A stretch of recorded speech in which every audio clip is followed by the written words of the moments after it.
I still remember the exact moment my world cracked. I sat across from my wife in her massive office. Glass walls. Steel furniture. Everything clean and perfect, just like the image she built for the world. Victoria Hale leaned back in her chair and looked at me like I was a stranger. "Daniel," she said, sliding a folder across the table, "we should stop wasting time." I looked down at the papers. Divorce papers. My throat felt dry. "You're serious?" "I'm very serious." 8 years, I said quietly. "And this is how you end it?" Victoria sighed like I was exhausting her. "Daniel, please don't make this dramatic." I laughed once under my breath. "Dramatic? You just handed me divorce papers in your boardroom." She folded her arms. "It's efficient." I looked around the room. Her assistant Clara stood near the door with a tablet in her hands. She avoided my eyes. Next to the wall stood Mr. Feldman, the company lawyer. His briefcase was already open like this meeting had been planned for weeks. And leaning against the glass wall was Marcus Grant. Marcus smiled when he saw me looking at him. "Rough day, Daniel?" he said casually. I ignored him and looked back at my wife.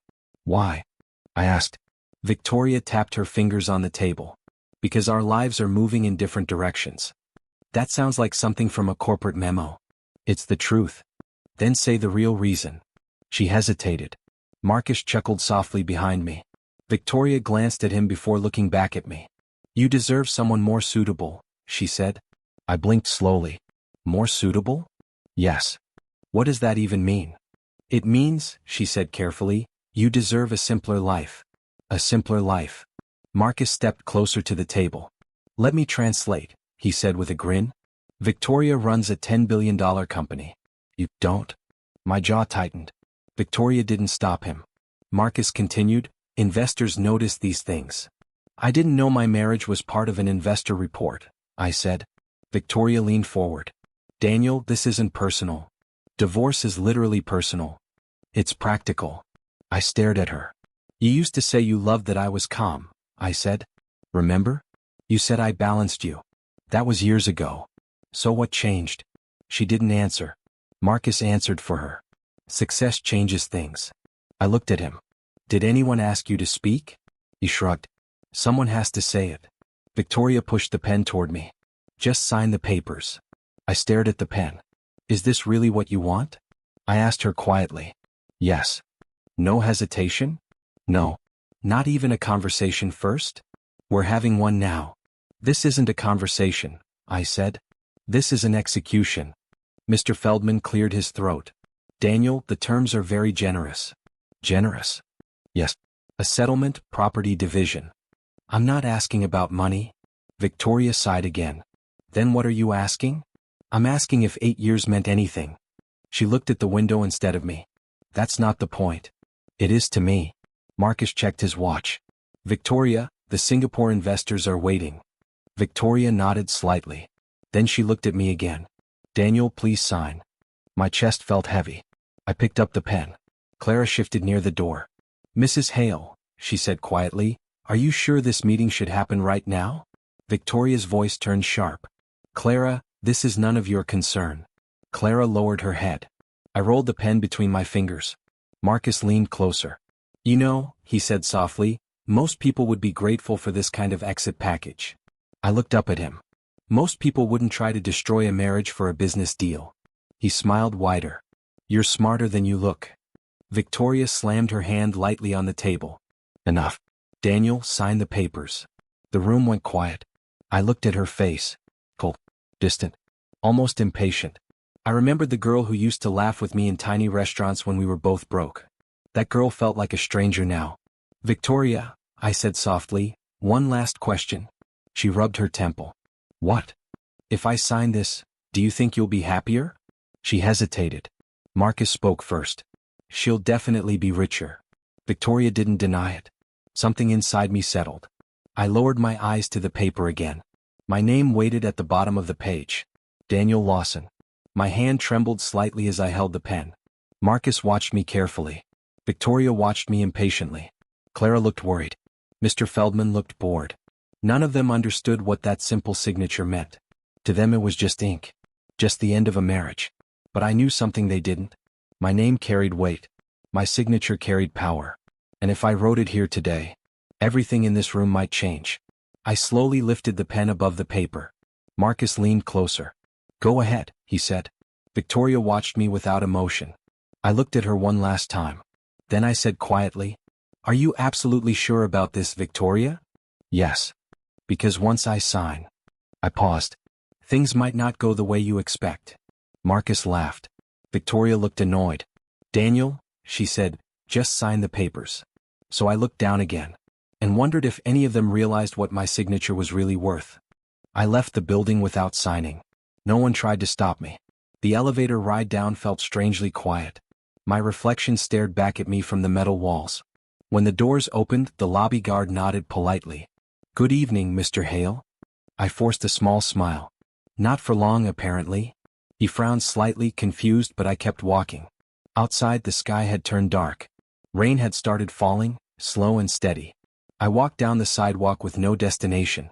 My phone buzzed in my pocket. Victoria. I let it ring. A second later it rang again. Marcus this time. I laughed quietly and put the phone back in my pocket. Persistent, I muttered to myself. A taxi slowed beside me. Ride, sir? No, I said. I needed the walk. The rain soaked through my jacket as memories started creeping in. Victoria used to hold my hand when we walked in the rain. Now she handed me divorce papers. My phone buzzed again. This time it was a message.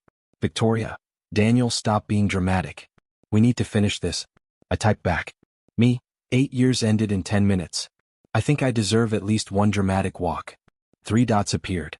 Then disappeared. No reply. I reached a small coffee shop on the corner and stepped inside. Warm air wrapped around me immediately. The barista looked up. Long night. You could say that. Coffee? Black. I sat near the window while the rain streaked across the glass. My phone rang again. This time the name on the screen made me pause. Harold Bennett. I answered. Hello, Harold. Daniel, the old lawyer's voice said calmly. I heard something interesting today. Let me guess, I said. My wife filing for divorce? Yes. News travels fast. It does when billion-dollar companies are involved. I leaned back in the chair. So the board already knows. They know something is happening, Harold replied. But not the full story. Victoria thinks I'm a liability. Harold chuckled. That's ironic. I rubbed my forehead. You warned me once, remember? I did. You said keeping the truth hidden could become dangerous. And you said you trusted your wife. I did. There was a short silence. Then Harold asked quietly, Did you sign the papers? No. Good. The barista placed my coffee on the table. Thanks. Harold continued speaking. Daniel, do you remember your grandfather's instructions? Every word. Then you know what your signature represents. I stared at the dark surface of the coffee. Control. Yes. Funny thing is, I said slowly, I never wanted it. That may be true, Harold replied, but the world doesn't care what we want. It cares about power. I sighed. Victoria doesn't even know. Not fully. She thinks I'm just the quiet husband. Harold's voice softened. Your grandfather believed silence was strength. He used to say that. Do you remember what else he said? I smiled faintly. The loudest man in the room is usually the weakest. Exactly. Outside, the rain grew heavier. I watched people running past the window. Harold, I said, why did my grandfather structure the company that way? Because he trusted you. He barely talked. He watched, Harold corrected. And he saw something in you. Patience. Integrity. I took a sip of coffee. Victoria thinks I have neither. Victoria never understood the full story. My phone buzzed again. A news alert flashed across the screen. Hale Technologies preparing $10 billion international deal. I showed the phone to the window like Harold could see it. Big day for my soon-to-be ex-wife. Yes, Harold said calmly. Very big. Marcus must be celebrating already. Probably. I leaned forward. Harold, if Victoria finalizes that deal tomorrow, what happens? You already know the answer. She needs authorization. Yes. And that authorization requires your signature. I closed my eyes for a second. Do you think she'll figure it out? Soon. And when she does? Harold chuckled again. Then the man everyone ignored will suddenly become very important. I stared at the rain again. Harold. Yes. What if I just walk away? From the company? From everything. He paused before answering. You could. And? But power abandoned doesn't disappear. It simply falls into the wrong hands. Marcus's face appeared in my mind. Confident. Arrogant. Certain he had already won. I finished the last sip of coffee. Daniel, Harold said softly, tomorrow will be interesting. Why? Because investors are already asking questions. What kind of questions? The kind that lead directly to you. I stood up and put money on the table. Looks like my quiet life might be over. Harold laughed lightly. My boy, it was never quiet. I stepped back into the rain. Tomorrow, I said. Yes. Victoria is going to learn something. What's that? I looked up at the towering building of Hale Technologies across the street. That the husband she called useless. I slipped my phone into my pocket. Might be the most important man in her entire company. The next morning my phone wouldn't stop ringing. Victoria. Marcus. Unknown numbers. I let most of them ring out while I made coffee in my apartment. The quiet felt strange after the storm of yesterday. Then the TV lit up with breaking business news. Hale Technologies is expected to finalize a $10 billion international partnership today. I muted the television and sighed. Big day, Victoria, I murmured. Right on cue my phone rang again. Victoria. This time I answered. Good morning, I said calmly. Her voice came fast and sharp. Daniel, where are you? At home. Why didn't you answer earlier? I was making coffee. Daniel, this isn't funny. I didn't say it was. She paused, breathing hard. We need to finish the divorce papers today. That seems very important to you. It is. More important than your $10 billion deal? The silence on the line stretched. You saw the news, she said carefully. Hard to miss. Well, then you understand why I'm busy. Do you? What is that supposed to mean? Before I could answer, another voice cut in. Marcus. Victoria, the investors are asking again.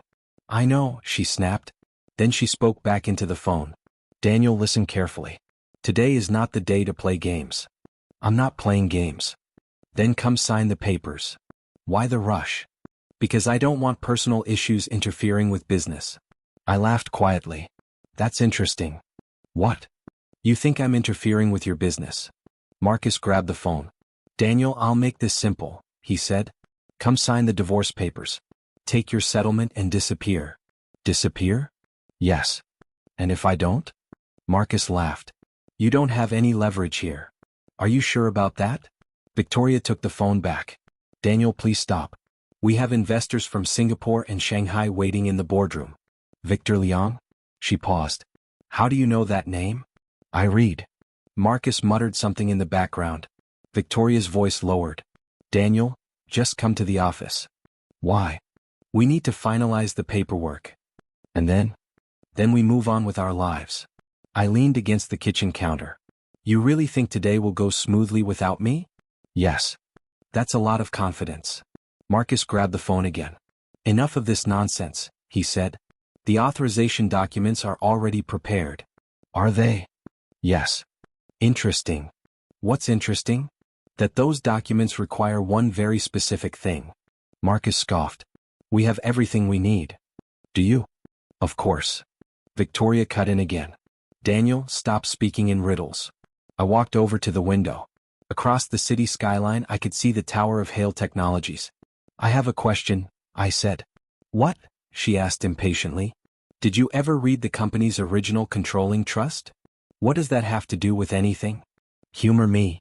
No, I didn't read every legal document from 20 years ago. That's unfortunate. Marcus snorted. Daniel, you clearly have no idea how corporate law works. I smiled slightly. You're right, I said. I must be very clueless. Victoria's tone sharpened. Daniel, if you're trying to delay things. I'm not delaying anything. Then what are you doing? Waiting. For what? For someone in that boardroom to realize something. Marcus laughed loudly. Realize what? That the final authorization signature is missing. Victoria sounded confused. What signature? The one required to release the controlling shares. Marcus immediately replied, that's already handled. Is it? Yes. Then why hasn't the deal closed yet? Silence. I heard papers shuffling in the background. Voices. Then Victoria spoke again, slower this time. The legal team is reviewing the documents. Of course they are. Marcus snapped, "This conversation is over. Before you hang up," I said calmly, "you might want to ask Mr. Feldman one question." "What question?" Victoria asked. "Ask him who owns the controlling authorization signature." There was another long pause. I heard Victoria say something away from the phone. "Mr. Feldman?" Muffled voices followed. Then Marcus said sharply, "That's impossible." Victoria came back on the line. Her voice had changed. "Daniel," she said slowly, "why is your name listed on the trust?" I closed my eyes briefly. "Because my grandfather built it that way." "What are you talking about?" "You remember Edward Lawson?" "Of course I remember him. He helped the company years ago." "More than helped." Marcus grabbed the phone again. "This is a bluff," he said. "Is it?" "You're just trying to sabotage the deal." "Marcus," I replied quietly, "tell Victoria to look at the final page of the trust agreement." More paper shuffling. Then Victoria gasped softly. "Daniel?" "Yes." "It says the controlling authorization requires my signature." The boardroom behind her suddenly filled with noise. Someone shouted. Another voice said, "We need confirmation immediately." Marcus swore under his breath. Victoria spoke again, her voice shaking slightly. "Why didn't you tell me about this?" I looked out over the city again. "Because you never asked." Marcus snapped, "Victoria, this changes nothing. We can replace him." I chuckled. "Good luck with that." Victoria whispered into the phone. "Daniel, we need to talk." "Now you want to talk?" "Yes." "Funny how that works." Her voice softened. "Please come to the office." I thought about yesterday. The divorce papers. The cold look in her eyes. Marcus laughing beside the window. Then I said quietly, "Victoria, yesterday you asked me to sign something." "Yes." "Well, today." I paused. "The entire company needs my signature." And for the first time since the divorce papers appeared on the table, Victoria Hale had no idea what to say. My phone stayed silent for almost an hour after that call. I knew what was happening in the Hale Technologies boardroom without being there. Confusion. Panic. A lot of angry investors. I sat on my couch and watched the muted business channel while the ticker at the bottom kept flashing the same headline. Hale Technologies delays $10 billion partnership announcement. I smiled slightly. Then my phone rang again. "Victoria." I answered. Her voice was very different now. "Daniel, we need to talk." "We were talking." "No," she said quickly. "Not like that. I mean in person." "That sounds familiar." "Daniel, please." I stood up and walked toward the window. "You didn't say please yesterday." She ignored the comment. "Where are you?" "At home." "Can you come to the office?" "No." "Why not?" "Because yesterday you asked me to sign divorce papers in that building." There was silence. Then she said quietly, "That was a mistake." A fast realization. "Daniel, this is serious." "I know. The investors are asking questions." "I imagine they are." Marcus's voice suddenly appeared in the background. "Victoria, tell him to stop playing games." I laughed softly. "Still confident, Marcus?" He grabbed the phone again. "Listen carefully," he said coldly.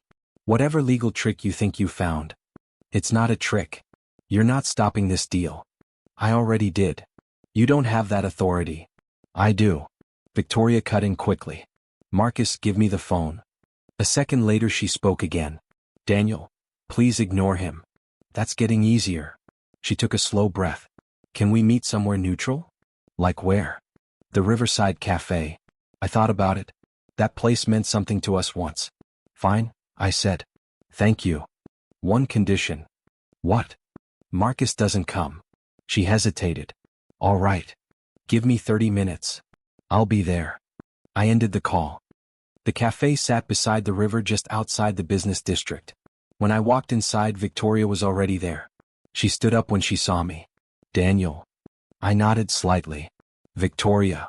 For the first time in years, she looked nervous. We sat down across from each other. Neither of us spoke for a moment. Finally she said, "You look calm." "I slept well." "I didn't." "I'm not surprised." She leaned forward. "Daniel, I need you to explain something." "What?" "Why does the controlling trust list your name?" "Because my grandfather designed it that way. I thought Edward Lawson was just an early investor." "He was more than that." Victoria rubbed her forehead. "Daniel, that trust controls majority authorization for major deals." "Yes." That includes the Liang partnership. Yes. And without your signature, the deal can't close. She stared at me. Why didn't you tell me? You never asked about my past. I asked plenty of things. You asked about my hobbies, my favorite food, not about my family business. Her voice sharpened slightly. You said you hated business. I hate corporate politics. That's not the same thing. I shrugged. Close enough. She looked frustrated. Daniel, this is a $10 billion deal.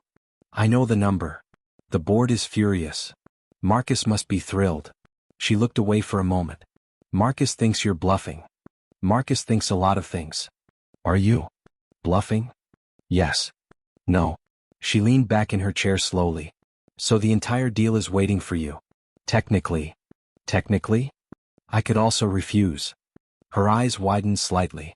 You wouldn't do that. Why not? Because it would hurt the company. You mean the company you were ready to remove me from yesterday? Her face tightened. That was complicated. No, I said calmly. It was simple. You believed I was useless. I never said that. Marcus's voice echoed in my mind. You don't. I looked directly at her. You didn't have to say it. She stayed silent. Finally she said softly, Daniel, I misjudged you. That's one way to say it. What do you want? What? Yes. For signing the authorization. I thought about that question carefully. Yesterday, I said slowly, you asked me to sign divorce papers. Yes. Today you're asking me to sign a $10 billion deal. She didn't reply. Funny how signatures work, I continued. Her voice lowered. Daniel, please don't punish the company because of our personal issues. I looked at the river outside the window. I'm not punishing anyone. Then help us finish the deal. Us. Yes. Victoria, yesterday there was no us. Her eyes softened slightly. That was before I understood something. What?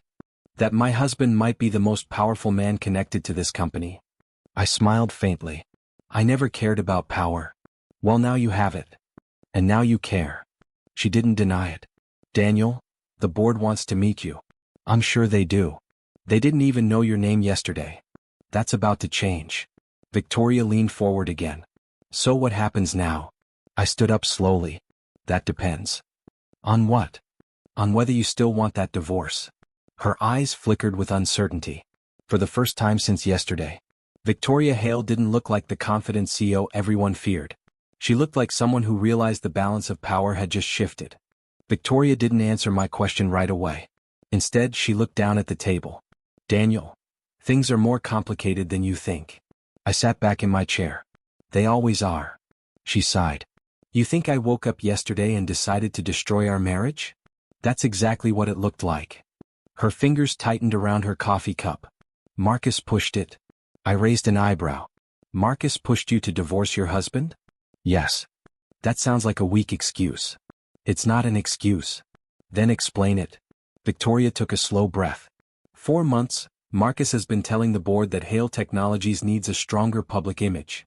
And he said my marriage made me look weak. I blinked. Your marriage? Yes.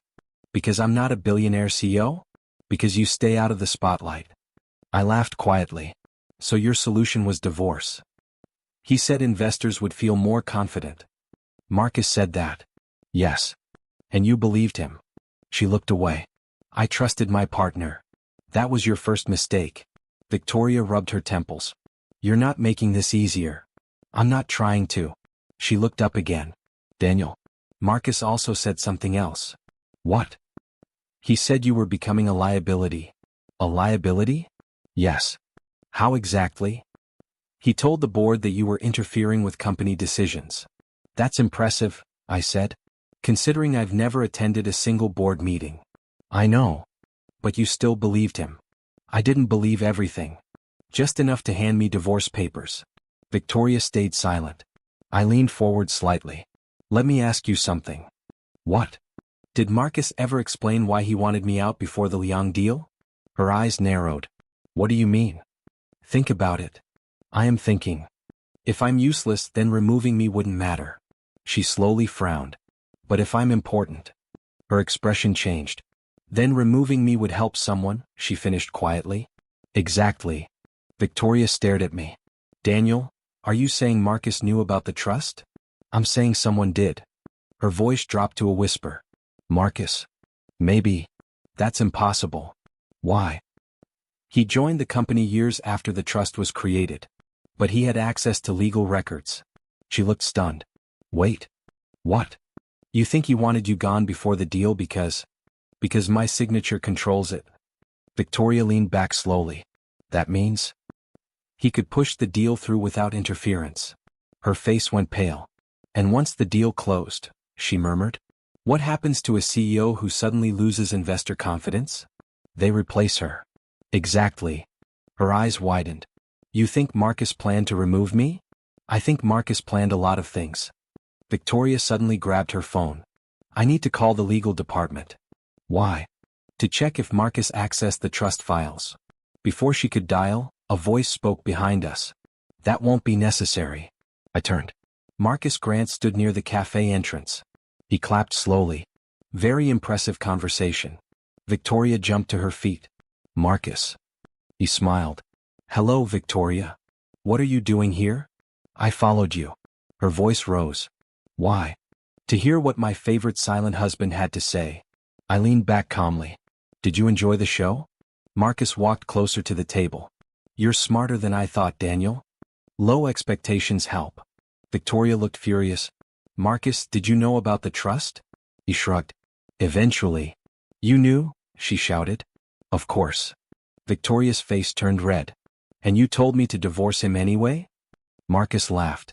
That was the point. The point? Yes. He leaned toward her. Once Daniel signed the divorce papers, he would walk away. And the company would need someone strong to manage the Liang partnership. Victoria stared at him. You were planning to replace me. Marcus didn't deny it. Investors love decisive leadership. You snake, she whispered. Marcus straightened his jacket. Don't act surprised, Victoria. This is business. She looked like she might throw her coffee at him. 8 years of partnership, she shouted.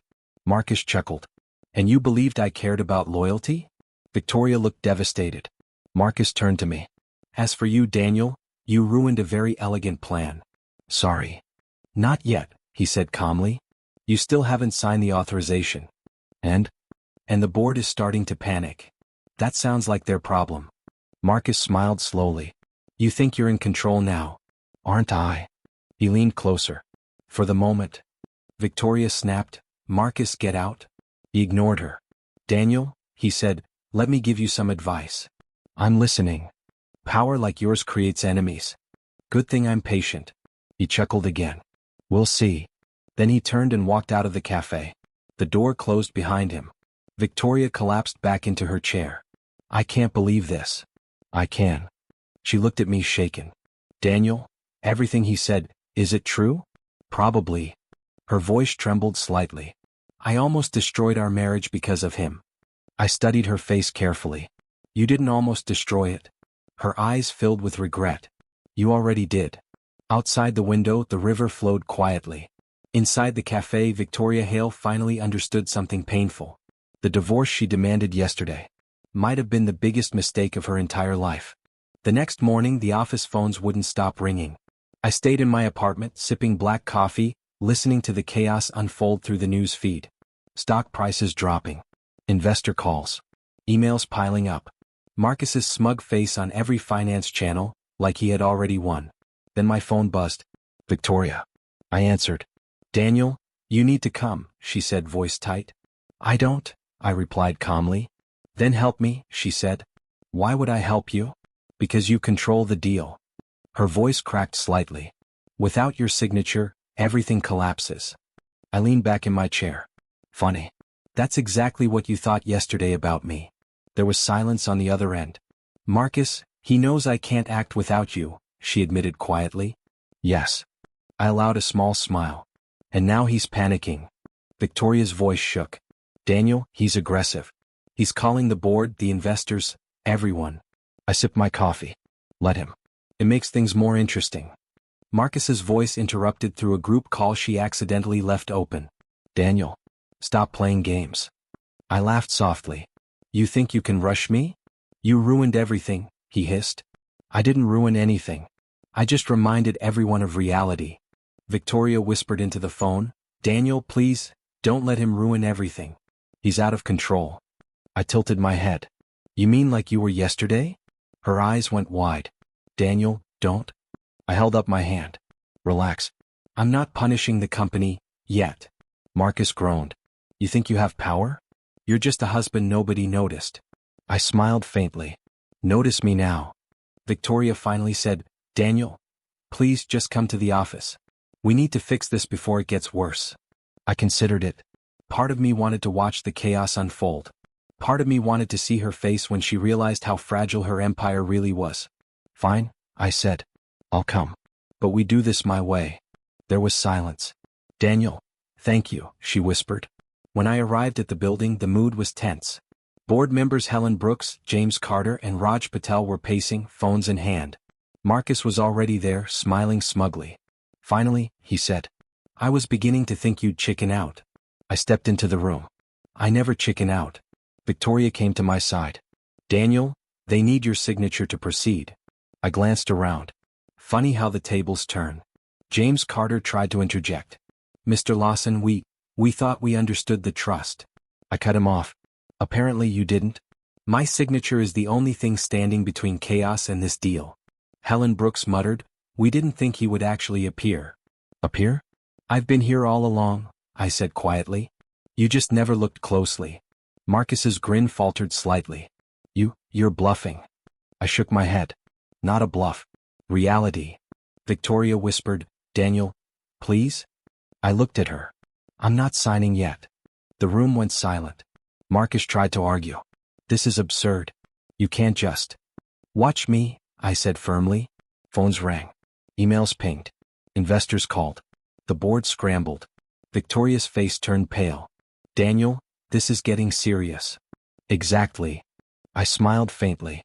Yesterday you thought I was weak. Today you see who really holds control. Marcus's face twisted in anger. You think you're in charge? For now, I replied calmly. The air felt heavy, almost electric. Victoria whispered softly, Daniel, what do we do? I leaned back slightly. We wait, and let the pieces fall where they may. Marcus clenched his fists. This isn't over. I smirked. It just began. The empire she built on confidence, her carefully crafted image, was starting to crumble. And the man she had ignored for years? Suddenly, everyone realized he held the key. For the first time, I felt the quiet satisfaction of power shifting into my hands. Victoria watched me, her eyes wide as the realization hit. Her empire was vulnerable.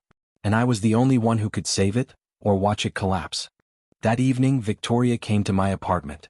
No assistants. No guards. Just her. She stood in the doorway, hesitant. Daniel?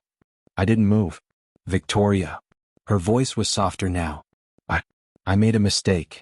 I stayed silent. You listened to Marcus. You believed I was replaceable. I let that sink in. She had finally said the words aloud.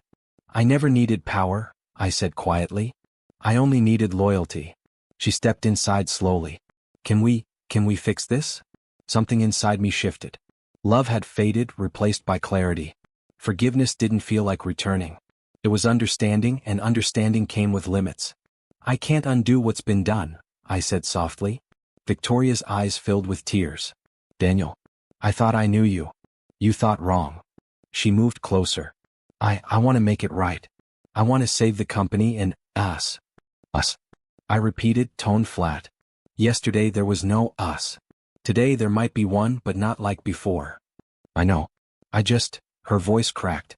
I can't bear the thought of losing you completely. I leaned against the counter, staring at her. You lost me when you handed me the papers, Victoria. That moment changed everything. And it's too late to pretend it didn't. She shook her head. I thought Marcus was helping me. I didn't know he was manipulating everything. I almost destroyed everything because I listened to him. I let out a quiet laugh, bitter but controlled. You weren't the only one being played. She took a shaky breath. Daniel. You saved yourself, I interrupted gently. By realizing the truth, by seeing who truly matters. That's enough. She lowered her gaze, shame clear on her face. I don't deserve your forgiveness. Maybe not, I said. But forgiveness isn't the point. Understanding is. And you need to understand that some mistakes can't be erased, only learned from. Her eyes lifted to mine, hopeful but scared. Daniel, can we at least try to work together? I considered it carefully. I will work with the company, Victoria. Not with you. She nodded slowly, tears falling freely now. I understand. The room fell silent for a moment, heavy with the weight of our shared history. Then she whispered, I underestimated you. I thought you were weak. I never realized. Sometimes, I said softly, silence hides more than weakness. Sometimes it hides patience, strategy, power. She shivered, not from cold, but from the realization hitting her. I thought I was in control, she admitted. You weren't, I replied. And now? Now, I said, you see, the man you called irrelevant can decide the fate of your empire with a single signature. Her lips parted slightly. Daniel? I shook my head. No more names. No more promises. Today you face reality. She swallowed hard, realizing the full magnitude of her mistake. Outside, the city lights flickered against the night sky. Inside, two lives intertwined by ambition, love, and betrayal now hung in a fragile, unspoken balance. Victoria Hale had learned the hard way. And I finally understood the quiet satisfaction of being the one no one could ignore. For the first time in years, I felt in control. Not out of revenge. Not out of anger. But because some lessons, once learned, arrived too late to undo the past. And tonight, Victoria had learned hers.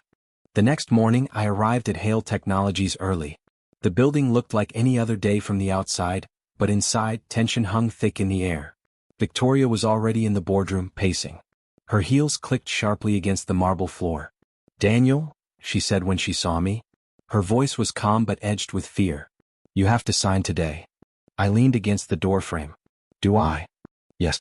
The investors, the deal, everything is waiting. I stepped in slowly. Funny. Yesterday you thought I was useless. Today you need me more than anyone. She paused mid-step. I misjudged you. I noticed. Marcus sat across the table, arms crossed. His smug grin was gone, replaced by a cautious glare. He tried to project confidence, but the cracks were visible. You're going to sign, aren't you? He asked. I looked around the room at the board members, Helen, James, Raj, each one sweating, anxious, waiting for me to make a move. I'm going to sign, I said slowly, but on my terms. Victoria blinked. Terms? Yes. I placed my briefcase on the table and opened it. Inside was the original controlling trust, handwritten, signed by my grandfather. Marcus's face paled. Where did you get that? My grandfather gave it to me years ago, I said calmly. Something you apparently didn't notice. Victoria whispered, Daniel? I smiled faintly. This signature, I said, holding the pen between my fingers, isn't just ink. It represents control of the company. Without it, nothing happens. Marcus swallowed hard. You. I control the release of authorization, I interrupted. I decide whether the deal closes or collapses. And yesterday, you tried to remove me from the equation. He tried to speak but stopped. His arrogance had no place here anymore. Victoria stepped closer. Daniel, please, the company needs this deal. I studied her carefully. And what about trust? Loyalty? You were ready to sign divorce papers without thinking twice. Her eyes filled with tears. I know. Marcus lied to me. He manipulated everything. And yet, I said softly, you believed him. She nodded, shame evident. I did. I almost destroyed everything. I held the pen over the trust agreement. Do you understand now? My signature is the key. And yesterday, when I refused to sign divorce papers, that was your first lesson in underestimating me. Victoria's lips trembled. I understand. I looked at the board. Anyone who doubts the value of loyalty and insight can take a seat. The deal will close only if I authorize it.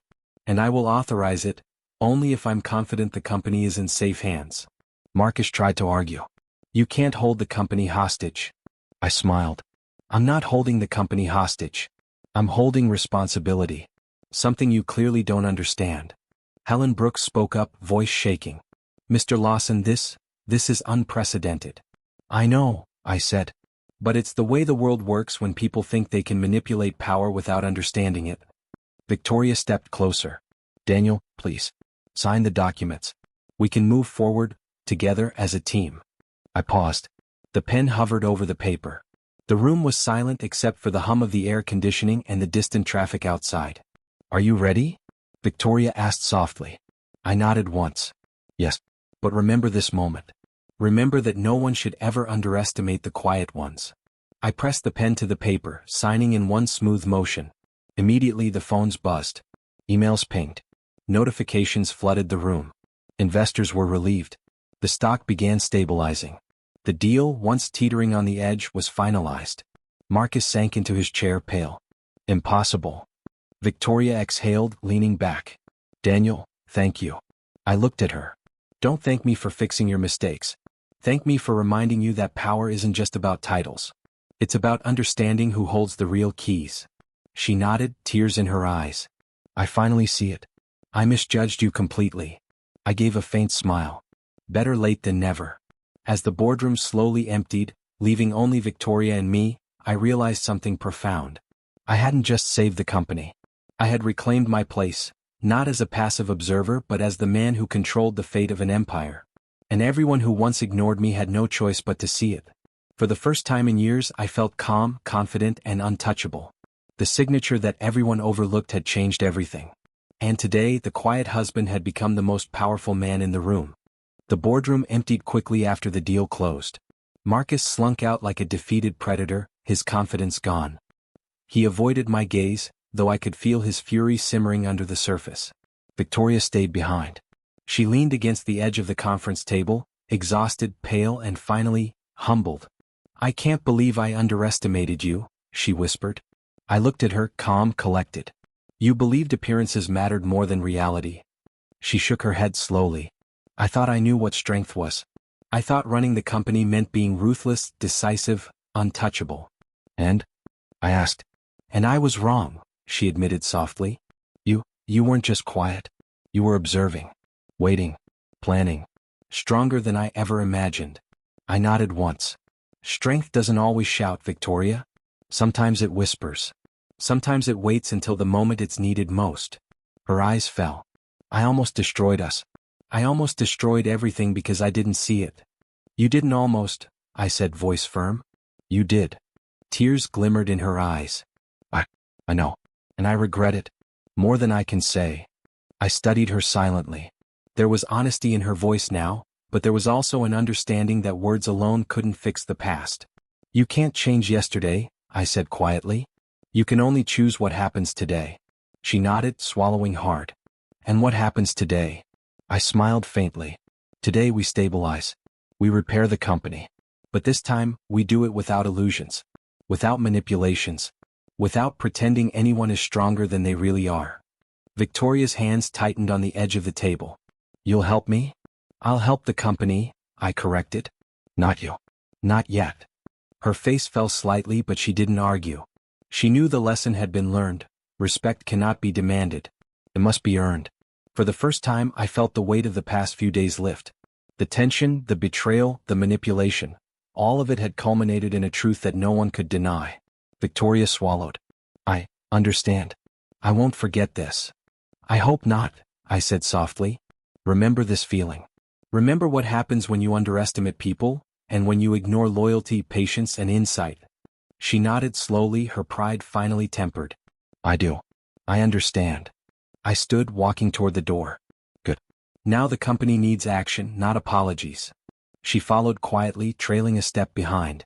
She didn't try to speak. I didn't expect her to. Silence was sometimes the most powerful acknowledgement. Marcus's absence hung in the air like a shadow, a reminder that arrogance and manipulation crumble in the face of real understanding. Victoria glanced at me. "Daniel, thank you." I shook my head. "Don't thank me. Learn from this. That's thanks enough." She swallowed, nodding. "I will." I looked out the glass walls at the city skyline. Everything below was buzzing, oblivious to the quiet storm that had passed in the boardroom. A storm that had changed everything. For the first time in years I felt in control, not because of anger or revenge or spite, but because power had finally found its rightful place. Victoria had learned her lesson too late, but sometimes, that was the only kind of lesson that mattered. And I was no longer the husband everyone ignored. I was the man who held the empire in his hands. Finally, the world had to see me. And they would never forget. By the end of the week, Hale Technologies had stabilized. The $10 billion deal had closed successfully, investors were reassured, and the board was scrambling to recover their composure. Marcus was gone, placed on administrative leave while an internal investigation began. His arrogance had blinded him to one crucial truth: I was not a man to underestimate. Victoria approached me in the executive suite, her heels clicking softly on the marble floor. "Daniel," she began, voice uncertain. I looked at her calmly. "Yes. I wanted to apologize again," she said. "For doubting you, for listening to Marcus, for everything." I shook my head slightly. "Apologies don't change the past, Victoria. But they can be useful if they teach humility." Her lips parted, eyes glistening. "I've learned that now. I've learned how foolish I was." I let the silence stretch. She needed to absorb the weight of what had happened. "Do you regret marrying me?" she asked softly. I raised an eyebrow. "Regret? No. I regret trusting people who can't see the truth behind appearances. But not you, not entirely." She swallowed hard. "I almost destroyed everything, Daniel. Including us." "Sometimes destruction teaches the most important lessons," I said. "And sometimes it reveals who is truly capable of holding power." Victoria's eyes softened. You were always more than I gave you credit for." "And now?" I asked. "Now," she whispered, "I see the man I married, the one I ignored, underestimated, the one I should have respected from the start." I studied her for a moment. Respect had to be earned, not begged for. And she had begun to earn it, but slowly, carefully. "I've made my choice," I said. "My loyalty is to the company, the empire, not to misplaced trust or false promises." She nodded slowly. "I understand." Outside, the city gleamed under the afternoon sun. Skyscrapers reflected the light like shards of glass, fragile yet unyielding. The same could be said of empires, I realized. Power was never granted. It was observed, understood, and seized by those who waited patiently. I turned back to the office. "Victoria, the board will respect the truth now. Not appearances. Not arrogance. Not ambition alone." She nodded, her shoulders relaxing slightly. "And Marcus? He'll learn that manipulation has consequences," I said calmly. "Just like you did." Victoria's lips trembled into a faint smile. "I did." "And the company?" I asked. "Safe," she replied. "Because of you." I allowed a small smile. "Not me. The truth. The quiet one who watches. The one people ignore until it's too late. That's the real power." She met my gaze, understanding the lesson fully now.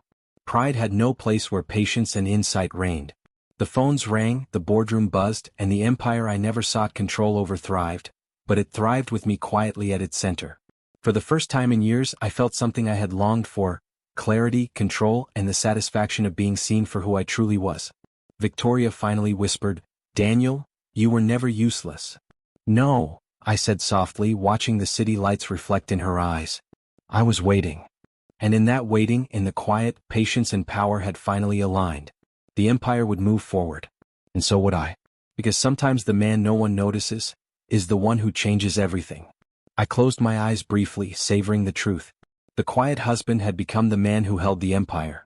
And everyone who once ignored me would never forget it. Don't forget to like and subscribe.